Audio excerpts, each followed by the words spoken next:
bien bonjour à tous mes amis, bienvenue dans cette nouvelle vidéo. Alors, le son, c'est au micro machin tout simplement parce que tout à l'heure on sera deux dans la vidéo. Il y a des trucs qui vont être filmés au téléphone, il y a des trucs qui vont être filmés à la GoPro.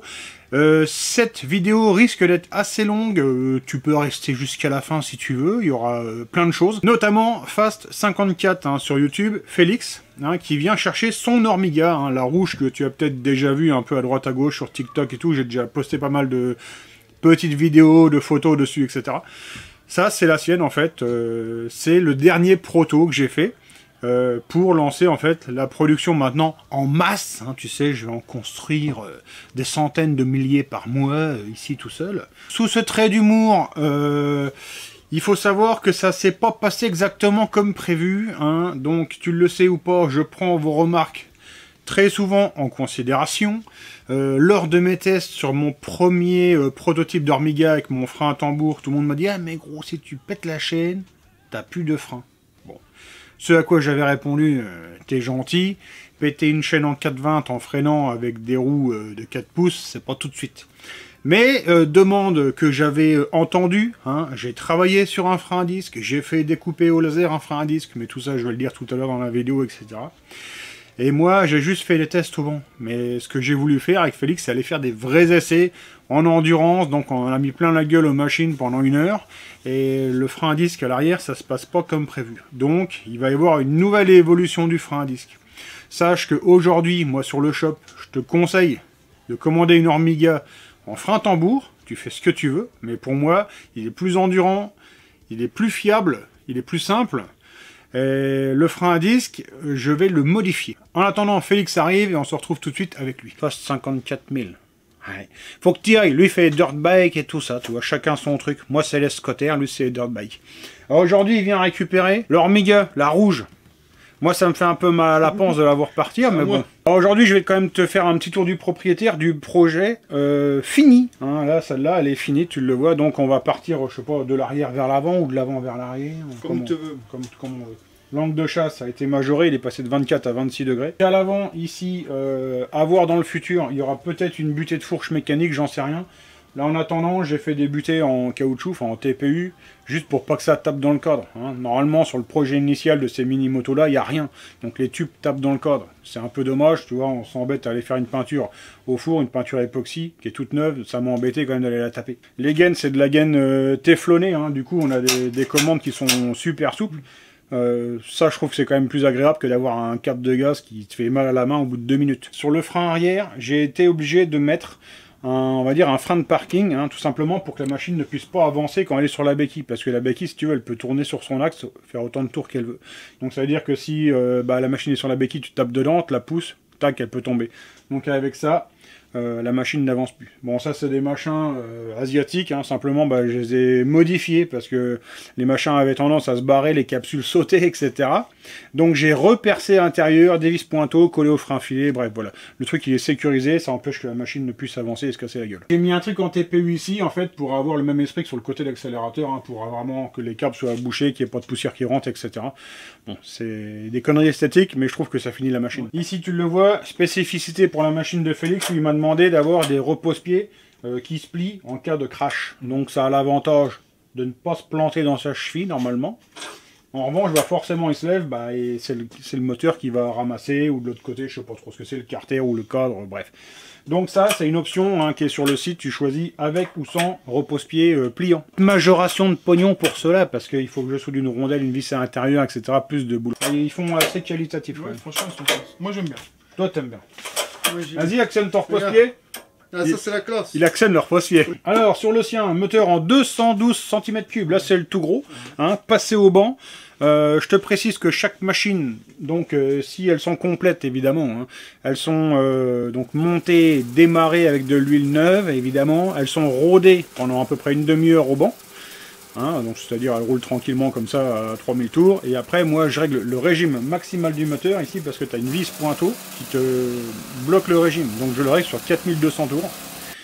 Et donc voilà, donc la machine elle arrive livrée, rodée, réglée, etc. Donc les machines vont arriver, tu le vois, avec leur feuille de banc, donc tu le vois, régime maxi 4200 tours, et celle-là avec le moteur de 212 cm3, elle arrive quasiment à 7 chevaux. Donc il y a un beau gain par rapport au moteur que moi j'ai sur la mienne. Donc je pense que sur la route, ça doit être assez intéressant.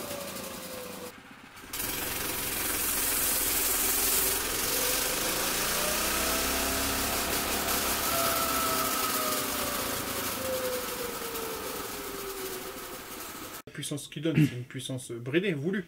Alors la puissance qu'ils donnent eux, bah, sur la fiche technique du constructeur, ils donnent 5 chevaux d'eux. Déjà d'entrée de jeu, on est quasiment à 7 là. C'est déjà bien. Mais normalement 7 chevaux, enfin 6 chevaux 5 à peu près, c'est ce que sort un 212 sur le régime que eux le brident. En fait, il est bridé en général vers 3800 tours. Là il est poussé à 4002, donc c'est pour ça qu'on a une majoration de puissance. À savoir que, bon, Félix, comme d'habitude, hein, il veut toujours avoir des trucs un petit peu nouveaux, de la braise, etc. Donc, on va voir pour commander ici une tulipe d'admission, je veux dire ça comme ça. Tout simplement, c'est un nez de carbu qui se monte dessus, avec un filtre à air. En général, tu en trouves des versions avec des gicleurs qui sont prévus pour être dedans, etc. Et déjà, il y a un gain de puissance hein, qui va être, bon, pas énorme, mais il y a déjà un gain. Ce qui, par contre, nous permet de conserver, si tu veux, ici, la régulation du moteur. Beaucoup me l'ont dit en commentaire de tout simplement virer la régulation du moteur. Donc ça veut dire qu'après le moteur, il est régulé juste par l'affolement des soupapes, qui est là-dessus en gros vers entre 5000 et 6000, hein, suivant les ressorts. Seul problème, c'est que les cloches d'allumage à l'intérieur, les volants, c'est des volants en fonte, et ils sont prévus pour tourner sur des régimes de, on va dire, 4005 maxi. Donc c'est pour ça que moi je les limite à 4200 tours, parce qu'il faut savoir que si tu t'amuses à virer la vis, là, alors effectivement ton moteur il va choper de la braise, par contre si le volant moteur il éclate, c'est ta jambe qui est au-dessus, hein. Et puis c'est ta panse et tout, un volant moteur comme ça lancé à plus de 5000 tours qui viendrait exploser des bouts de fonte, c'est un obus, hein. Ça te transperce, ça panse, tu claques sur place, donc je te le dis, ne touche pas à cette régule là, enfin c'est mon avis, après tu fais ce que tu veux, hein. Beaucoup le virent et ils n'ont pas de problème, mais bon. Moi, chacun fait ce qu'il veut. Pour choper vraiment de la puissance, après, il est conseillé de mettre un volant moteur en aluminium. Hein. Bon, ça existe sur des sites américains, ça vaut 120 balles. Enfin, 120 $ le volant. Mais il faut savoir que derrière, il faut le faire livrer avec la douane, etc. Donc, si tu te l'achètes, part que tu vas dépenser 200 balles avec les douanes, etc. Hein, moi, c'est un article que je proposerai pas sur mon shop, tout simplement, parce que sinon, bah, je suis obligé de marger dessus, parce que moi, j'ai des charges dans ma boîte, donc si je te vends un volant moteur à plus de 200 balles, etc., bon, tu vois, ça vaut plus le coup. Voilà, quand on aura déjà le carburateur, l'échappement, donc l'échappement, là, je suis en train de voir avec TXT Exhaust pour faire des choses. Il faut qu'on en discute, qu'on voit ce que ça va coûter. Mais normalement, avec l'admission libérée et un échappement, juste un tube, en gros, il y a 2 chevaux de gain sur le moteur. Je pense que déjà 10 chevaux là-dessus, ça doit être pas mal. Hein. Donc on arriverait, ouais... En 9-10, quoi. 9-10 chevaux là-dessus, c'est pas mal. Parce qu'il faut savoir que, effectivement, la puissance comme ça peut donner à sourire. Tu te dis, ouais, 7 chevaux. Par contre, c'est très coupleux. Hein. Là, je sais plus, il y a 1,8 m/kg de coupe, je crois. Donc c'est ce que sort un 80 phases de compétition ou un moteur déjà qui marche, quoi. Et puis c'est tout petit. Et c'est tout petit. Et tu es assis quasiment sur l'axe de roue. Hein. Donc forcément, ça lève assez bien. Derrière, à la demande générale, hein, j'ai fait un frein à disque. Donc ça n'existait pas, un disque que je puisse monter avec mes pneus, etc. Donc il a fallu que je fasse découper des disques au laser. Donc je sais plus, je crois qu'ils font 160. J'ai fait découper des pattes de frein, pareil au laser, et ici j'ai mis un étrier, tu le vois, c'est à câble. Et de pocket bike, hein, tout simplement, ça c'est pour une raison économique. Si je commence à mettre disque hydraulique, durite, mètre cylindre, encore, c'est comme d'hab, à chaque fois ça explose. Alors, tu vas me dire c'est pas grand chose, mais ça plus ça plus ça, bah ça explose. Le frein, pour le moment, moi il arrive à freiner au banc, mais c'est sûr que c'est moins puissant que le frein que j'avais à l'origine en fait sur le mien, hein, mon frein tambour sur l'embrayage. Bon, on va voir quand il va rouler un peu, si ça freine assez, etc. Machine retournée, donc on repart de l'arrière. Alors ici tu le vois, une couronne en 49 dents. C'est ce que j'ai pu faire de plus grand, en fait, si tu veux, sans qu'elle frotte par terre dans les virages. Et pour avoir un maximum d'accélération. Le but c'est que ça parte vraiment fort, hein, c'est quand même ça qui est amusant. Donc, couronne en 49 dents en acier, que j'ai encore fait découper en laser, parce qu'il n'existait pas de couronne en fait, avec le bon anthrax pour le visser sur la roue, etc. Dans cette taille-là, bref. J'ai dit le plus simple, j'ai fabriqué moi en 3D, j'ai fait mes prototypes en plastique, découpé laser, ça fonctionne impeccable, je suis content. Alors ici, ça, si tu ne l'avais pas vu sur ma version proto, tout simplement, c'est un petit carter pour éviter que le lacet se barre dans l'embrayage, etc. Donc là, j'ai mis de la vis conique avec de la belle rondelle tête fraisée, tout ça. Bon, essayer de faire un truc quand même à peu près propre, bien fini. Ici, la béquille, ça a été une des grosses interrogations pour moi et une galère, parce que, encore une fois, rien n'existe. La solution la plus pratique pour moi, c'était d'acheter des béquilles de trottinette, en fait. Simplement, quand tu vois comment c'est construit, t'as peur. Tu te dis, bref, bien que la machine soit pas lourde, hein, ça fait 35 kg, la petite béquille, là, ça fait un peu peur. Donc, je fais les béquilles moi-même, hein, tout simplement. C'est fileté, tordu, etc. C'est une vraie galère. Hein. Pour l'instant, j'ai encore pas de matrice pour la faire vraiment bien comme je veux, donc je l'ai fait à tâtons à chaque fois. Donc, c'est une galère. Ici, derrière, tu as une pièce en plastique. Hein. C'est pas l'acier qui tourne sur le cadre, c'est une pièce en plastique qui est graissée. Hein, tu le vois, le mouvement, il est fluide. Bon, on a fait comme on a pu. Rien que pour trouver les ressorts qui vont à l'arrière pour que ça soit bon, pour que ça plaque bien, mais pas trop dur, pas trop mou. Enfin, j'ai commandé, laisse tomber, j'ai commandé 15 ressorts, 15 ressorts pour trouver les bons. Voilà, donc la béquille. Donc en gros, voilà, le tour de la machine est fini. Hein. Contenance d'huile, en gros, c'est 1 litre. En gros, tu fais quelques heures avec, là, rapidement, et tu dégages l'huile et tu remets de l'huile, et après, tu es tranquille pendant 1 an. Quoi, hein. Tu fais plus de vidange là-dessus, ça tourne pas vite. Une vidange tous les ans si tu t'en sers, et c'est bien. Et si tu t'en sers 3 fois dans l'année, tu la vidanges plus jamais, la machine. Hein, c'est bon. Un point sur lequel je reviens, sache que toutes les pièces de la machine vont être dispo sur mon shop. Hein. J'en ai déjà mis là pas loin de 80%. Il me reste vraiment, je sais plus, 2-3 conneries à mettre que j'ai pas encore. En fait, tout a été normalisé. J'en ai fait beaucoup des cadres, hein, faut pas croire. J'en ai fait beaucoup pour arriver sur le dernier modèle. Maintenant, tout est normalisé. Hein, tout simplement, je veux dire, demain, tu casses une fourche. Tu me recommandes une fourche, je t'en renvoie une, elle va se monter, il n'y a pas de problème. Parce que c'est vrai qu'au départ, j'avais des colonnes en 150, 153, 160, enfin j'ai fait plein de modèles. Et donc maintenant, ça y est, c'est normé, je me suis fait un cahier, des gabarits, tout est normé. Comme ça, demain, tu perds une entretoise de roue, si t'as pas de quoi en faire une, je peux t'en renvoyer une, tu comprends? Sache que pas mal de pièces, comme un repose-pied, je sais pas, des axes de roue, des leviers de frein, tout ça, moi je te les propose sur mon shop, tu peux les trouver ailleurs, hein, pour moins cher, hein. Ça, il n'y a pas de souci là-dessus, moi j'ai aucun problème avec ça. Hein, demain tu veux un levier chinois à 10 balles, tu te mets un levier chinois à 10 balles, hein, il va se monter dessus, il n'y a aucun souci, câble d'accès, enfin, tout ce qui est accélérateur, pareil, tu peux en trouver ailleurs que sur mon shop, tout se monte, hein, c'est de la pièce de... Là tu vas sur n'importe quel shop en ligne, tu t'achètes ton levier ou ton accélérateur, il se monte. Le moteur, pareil, en base, elle est normalisée, hein, je sais plus, si c'est 162/90, c'est un Anthrax qui est connu. Les seules choses qui changent, ce sont les longueurs de vilebrequin. Mais sur les versions là que maintenant sont disponibles sur le shop, j'ai fait des trous oblongs, comme ça tu pourras mettre n'importe quel moteur. Si tu veux changer de moteur, tu as cassé un moteur, tu en veux un plus puissant, bref. Tu le mets, il se montera, il n'y a aucun souci là-dessus. Après, la machine, elle est quand même un peu garantie, hein, ça c'est clair, je m'engage là-dessus. Hein. Demain, un mec vient me dire le cadre est pété, bon, sauf si tu descends les trottoirs, tu tapes une poubelle ou quoi, non. Alors là-bas, c'est quand même une machine qui est relativement prévue pour se promener.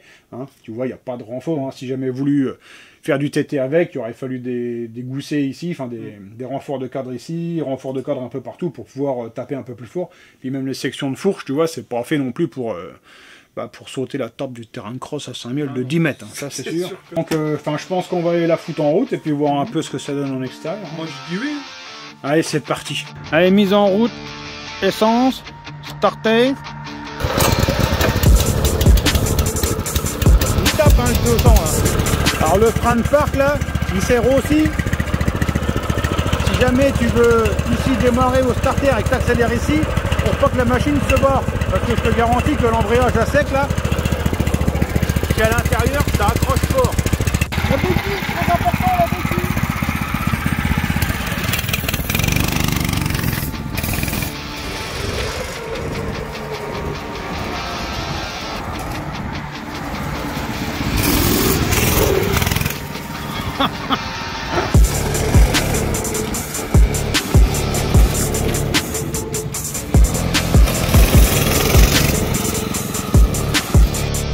Quand le Félich veut faire la course, on va lui montrer de quel bois on se chauffe.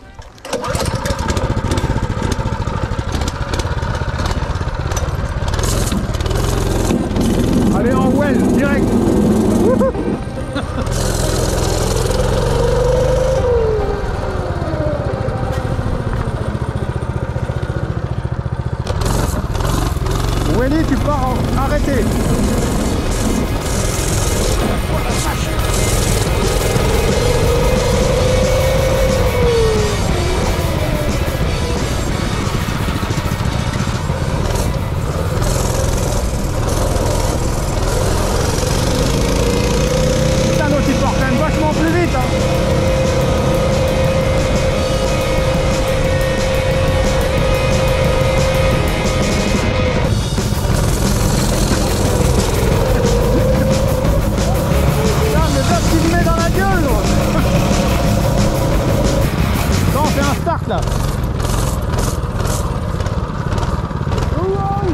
Bah juste là, d'être à fond quoi. Voilà, au deuxième poteau là. Allez, 3, 2, 1, go. Ah, il y a un putain d'écart quand même.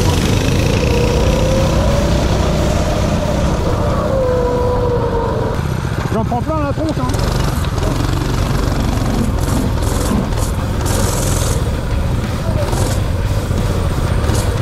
Il va se retourner l'autre.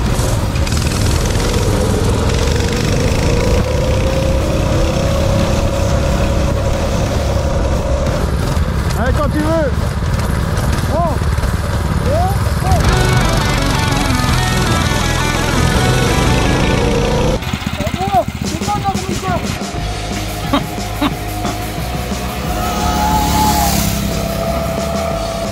Moi je suis à fond là. Je suis à fond. Oh la vache. Il a plus de régime l'autre. Ah il y a un putain d'écart hein. Ah ouais. En puissance. Ça va de niveau, bah la mienne je sais plus. Celle-là 4200 tours, celle-là je me rappelle plus. Et toi tu t'es à fond, j'ai tapé la mi-bas. Putain. Ah mais toi t'as pas de millibord quoi.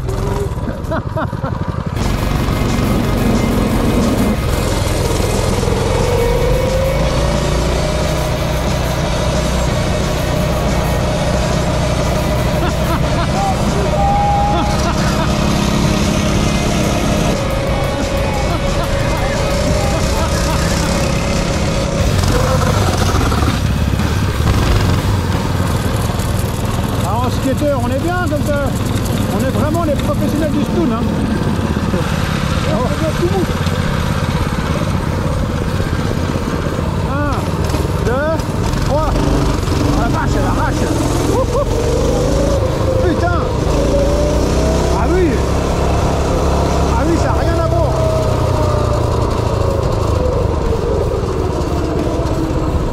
Ah oui. Putain, ça n'a rien à voir. Comment elle marche celle-là à côté? C'est un truc de ouf. Il avance pas un cachou l'autre. Allez.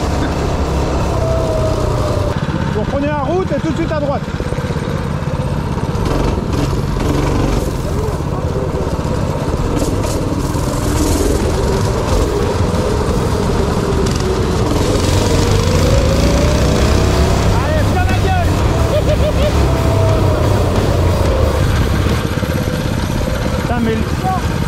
Mais limite elle fait peur celle-là. Sans déconner hein. Hop hop le pneu tout neuf. Il est chaud. Ah dispo sur le shop. Exact.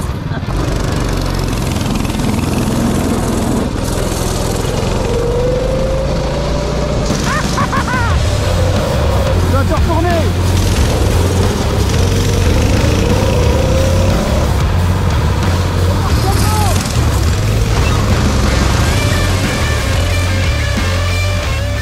Allez, de retour à l'atelier, Félix est parti avec sa machine. Donc ici, la dernière version de châssis. Donc ici, d'été un petit peu plus large, hein, plus costaud, plus rigide, avec, ça me fait une surface de contact de soudure plus grosse. Nouvelle colonne de direction montée sur roulement, je t'en avais déjà parlé dans une ancienne vidéo. Tu le vois ici. Hein, une jolie rondelle conique, hein, parce que les axes de colonne ont changé. Le but c'est vraiment d'essayer de faire un truc, certes qui est simple, mais qui soit quand même le mieux fini possible. Dernière version d'assise, hein, tout simplement la plus large possible pour l'appui de la selle. La selle peut sembler être montée à l'envers, tout simplement parce que la couture est à l'avant, mais tout simplement parce que la selle a un déport plus important sur la partie lisse à l'arrière. Donc c'est ce pourquoi la selle est reculée. Mais ici, étant dans le vide, j'ai une bonne surface d'appui pour pouvoir vraiment s'asseoir dessus. Dernière version des pattes moteur, tout simplement avec des trous oblongs ici. Le but est de pouvoir monter n'importe quel moteur et de pouvoir le faire glisser, hein, suivant l'embrayage que tu montes et suivant évidemment la longueur de la soie du vilebrequin. Tu le sais, la Hormiga, c'est avant tout un modèle fun, hein, où tu peux t'amuser à mettre une barre, comme sur la mienne, un panier, une remorque, etc. Hein, y a des trucs sympas qui arrivent. Pour l'instant, je t'en parle pas trop. Hein, ceux qui m'ont suivi un peu à droite à gauche ont peut-être vu que j'ai fait un peu le zozo avec mon gosse, etc. Donc ce pourquoi tu vois les dernières platines tout simplement ont un trou ici. Et sur ce trou qu'on va pouvoir fixer pas mal en fait des options. À savoir que si tu choisis une version frein tambour ou frein à disque, de toute façon les cadres seront tous équipés de la patte pour pouvoir monter le frein à disque dans le futur. Donc même si tu prends une version tambour tout de suite pour gagner quelques ronds, sache que tu pourras toujours l'optionner après par la suite, etc. Alors je te disais en début de vidéo que ça s'est pas passé comme je le voulais, hein, tout simplement au niveau du frein arrière à disque. Au banc, moi je l'ai roulé tranquillement le frein, ça semblait fonctionner. Par contre quand on est arrivé en conditions réelles, où tu mets des coups de frein sans arrêt, bon bah là, les plaquettes elles se bouffent en travers, les étriers travaillent de biais. Bon, c'était des merdouilles asiatiques, mais toujours est-il que ça va pas du tout. Ils chauffaient tellement fort qu'ils arrivaient à me faire chauffer le disque et à me le vriller, bref, ça marche pas du tout. Donc, ce que j'ai fait, le système là, tout dégage. J'ai commandé des nouveaux disques flottants. C'est quand même meilleur dans son fonctionnement, ça c'est certain. Et j'ai commandé des étriers de frein hydraulique, 4 pistons, de VTT, un truc de VTT, là, donc bon, ça va fonctionner, il n'y a pas de souci. En termes de tarifs, on était parti en tout départ à moins de 2000 balles, on était arrêté là-dessus. Donc faut savoir que là, ça va dans le bon sens, tout simplement parce qu'en fait, tu le sais ou pas, mais platine arrière, platine de roue avant, tête fourche, couronne, etc. Ça, c'est des trucs que je fais découper en laser. Parce que les faire en interne c'est compliqué, et pour avoir une répétitivité dans les pièces pour qu'elles soient toutes pareilles, c'est pas possible, enfin, c'est compliqué. Donc au laser, bon tant pis je paye, mais au moins c'est fait propre. Et il faut savoir qu'entre le moment où j'ai fait les premières études de tarifs des machines et aujourd'hui, quand je multiplie les quantités, là j'ai fait découper pour faire 5 motos, et ben le prix descend grave. Bon, il descendra plus grave, mais du coup, là, aujourd'hui, moi, je fais encore là-dessus un effort sur le tarif de la machine, et j'arrive à la proposer aujourd'hui, version tambour, en repose-pied fixe, à 1790 balles. Parce que le but, quand même, c'est déjà que toi, tu t'amuses, mais aussi que moi, quand j'en vends une, je puisse après consommer de la nourriture pour mon organisme. Donc ce projet Ormiga Fun arrive à la fin. Hein, les machines sont dispo, donc les peintures c'est mat, satin, hein, comme la rouge qu'on a vue aujourd'hui, ou brillant. Je pense que la prochaine, celle-ci, donc elle va aller en peinture, je vais la faire en brillant pour voir ce que ça donne un petit peu. Et après, on va reprendre du boulot un peu plus classique, là, hein, le moteur Polini qu'on avait attaqué ensemble déjà, j'ai un moteur Too Fast, etc. Bref, du boulot un peu plus classique. Donc la production, là, est bien lancée, on passera sur le modèle après petit, hein, la Ormiga Mini, donc c'est beaucoup plus petit. Par contre, c'est pas parce qu'elle est plus petite qu'elle sera moins chère, tout simplement, parce qu'il va falloir que je fasse des réservoirs en aluminium, etc. Donc ça aura un coût. Voilà mes amis, donc une vidéo assez longue, j'espère que ça vous aura plu. Je vous souhaite de passer une bonne fin de journée ou une bonne soirée, on se retrouve bientôt pour une prochaine vidéo.